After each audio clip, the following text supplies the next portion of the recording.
Olá, eu sou o Tom Paulo e hoje vamos estar aqui entrevistando o embaixador da Irlanda no Brasil, Sr. Martin Gallagher. Mr. Martin Gallagher, welcome to Jornal Opção. It's such an honor to have you here. Thank you very much. I'm delighted to be here. This is my first official visit to Goiás, so I'm really pleased to be here today. We're very excited. First of all, I want to ask you this about the relations between Brazil and Ireland. Brazil and Ireland will celebrate 50 years of diplomatic relations in 2025. Based on the current dialogue between both countries, Brazil and Ireland, what can we expect for the futures? I mean, which alliances are already on the radar? I mean, I would say that the relationship between Ireland and Brazil has never been stronger.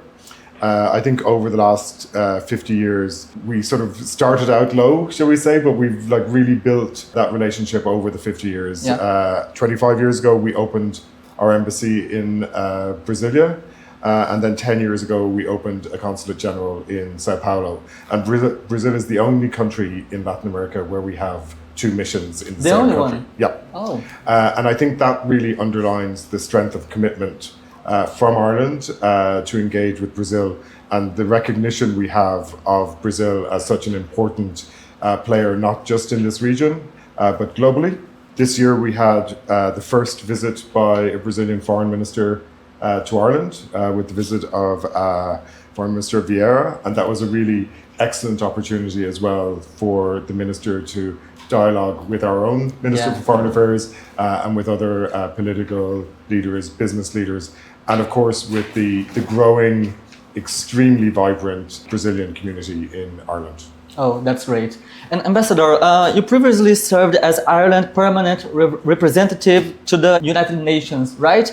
How can that experience contribute to your work as head of the Irish Embassy today? One thing that's really clear is that Ireland and Brazil share a really strong commitment to multilateralism, to the rules-based international order, and to working together to find solutions to the challenges that we face as a global world and as a global economy. And I saw that firsthand when I was in New York at the United Nations, because Ireland and Brazil actually served a shared year on the UN Security Council in 2022. I was the DPR and the political coordinator. So DPR is the Deputy Permanent Representative and the political coordinator for the Irish Security Council team. And I worked so closely with my Brazilian colleagues. It was really there that I saw that the issues that Ireland cares about are issues that Brazil cares about as well. That includes things like ending global hunger, particularly when hunger is being used in war. I saw it with our cooperation on humanitarian issues. I think Brazil and Ireland both are really committed to international humanitarian law and ensuring that when there is conflict, civilians are not the victims of that conflict, that there are laws, international laws that we've all agreed and that they should be respected. And I mean, that's something that we're seeing again here when you look at the situation in Gaza. President Lula and the Brazilian government have been extremely clear and vocal on the situation in Gaza, and that's something that the Irish government has also been extremely clear and vocal on. We want to see an end to the war, we want to see the ceasefire, the current ceasefire to continue, the return of all the hostages, but really what we want to see is a long-term process ending in peace, where both Israel and Palestine can live side by side as two independent states in peace and security.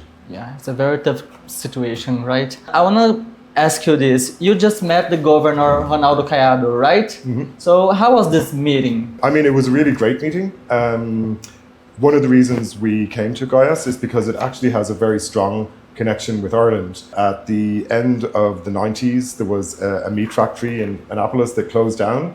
And a lot of the people who worked there went to Ireland because we needed those skills in Ireland at the same time. So we now have this really interesting relationship between Goiás and Ireland. So we talked about that with the governor. But we also talked about how we can strengthen and deepen our relationship. Ireland is looking for new markets overseas, and Goiás is a really vibrant and a really important state in Brazil, and we'd like to do more business. Also looking at the really incredible work that's going on here on things like AI. I'd really like to tell companies and businesses here that Ireland is a really great location for them if they want to break into the European market, for instance, because we have a tech hub here, or you have a tech hub here, and we have a tech hub in Dublin, which is basically the Silicon Valley of Europe. Yes, and it's funny you say that, because Goiás is the only state in Brazil, actually, currently, that we have a law based on AI. We have some details about this alliance or link between Ireland and Annapolis. Like, in terms of the link, it's really very much a people-to-people link.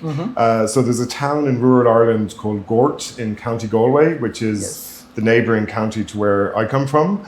There are a lot of Brazilians there, right? And I can't remember what the exact figure is, but something like 30 or 40% of the population are Brazilian or Brazilian. It's a Brazilian city in Ireland. It's a Brazilian city in Ireland, but also if you come to Dublin, Dublin has a very big and vibrant Brazilian community, and they're really well integrated and very well accepted and appreciated in Ireland. Okay. You told me a few minutes ago it's not your first experience here in Brazil, but now when you're here as ambassador of Ireland in Brazil, what are your impressions of the country, of the Brazilian people? I think my first impression is really of the Brazilian people, and it's just how incredibly friendly and welcoming we are. Brazilians are. It's really been fantastic. I've traveled around the country a little bit. I was in Sao Paulo this week visiting two very big Irish companies that are employing 5,000 or 6,000 Brazilians in the Sao Paulo region. And just going into those companies and meeting all these Brazilian people working there was fantastic. So that's really the first impression is the impression of the people. But also the more I see, including here when talking to the governor this morning and talking to the secretaries at the governor's office, it's also just how dynamic this country is. And I think in some ways that also is a little bit like Ireland. We also have a history that was very much agricultural. Yes. That was our main work for generations, but now we're a really sort of modern and tech savvy and future forward country. And you can see the same thing is happening in Brazil. This state here, again, a very strong agricultural background, still a huge exporter of food around the world. But at the same time, you can see that it's working in AI, it's working in pharma, it's working in tech. So just a really dynamic country is what I see in Brazil. And Ambassador, you have a meeting with the mayor of Goiânia after our interview, right? Yes. So what do you expect about this meeting? Well, I'd like to discuss ways that we can cooperate further, and that could be, in the area, for instance, of culture. It would be great to have some Irish performances maybe in the city in the future, or to bring some Brazilian performers from Goiás to Ireland. And we'd also really like to look at what we can do around St. Patrick's Day. We have a kind of global project where we ask cities to green their main monument or something, to just like light it up in green for St. Patrick's Day. So that'll definitely be on my ask list for the mayor. Great. And have you already scheduled a meeting with the President Lula, or is it in your plans? So I was lucky enough to meet President Lula last week. So last week when I presented my credentials. Oh. And it was, for every ambassador, it's a really fantastic, memorable experience to present your credentials. So I handed over my papers from President Higgins to President Lula, and we had an opportunity for a short discussion around cooperation between Ireland and Brazil, and we both agreed that the cooperation was good, but that we can continue to do more. So we'll definitely be working on that. Okay, so we are celebrating 50 years of our relations. So I hope there's more 50 years and 100 years will become. Thank you so much for your presence here. It's such an honor. And you'd like to say something to Brazilian people, to Goiás people, about the relation with the Ireland, So I think the main thing I would like to say to Brazilian people, to people from Goiás is thank you so much for the really warm welcome that you've given me since I arrived in Brazil. Thank you also for the great Brazilian people that you've sent to Ireland, that we really appreciate and are making such a positive impact on Irish society. And of course, I would obviously encourage everybody to come and visit Ireland, particularly in March for St. Patrick's Day, but actually also today is Halloween, which is... I'm ready. And you have your green tie? Yes. Today is Halloween, which is an Irish holiday with its roots in Irish mythology. Oh, this is awesome. Little bit of information for you. Yes. Ambassador, thank you so much for this interview. Pessoal, essa foi a nossa entrevista com o embaixador da Irlanda, o Sr. Martin Gallagher. Muito obrigado por nos acompanhar e até a próxima. O trabalho de verdade segue firme em Aparecida. Melhoramos a mobilidade urbana, avançando com as obras de 5 eixos viários, construção de viaduto e pontes. Na educação, todas as escolas estão sendo climatizadas com ar-condicionado e recebendo reformas. Novos CMEs estão sendo construídos. E em parceria com o governo de Goiás e federal, está construindo 768 apartamentos a custo zero. Prefeitura de Aparecida. Trabalho de verdade. Respeito pela cidade.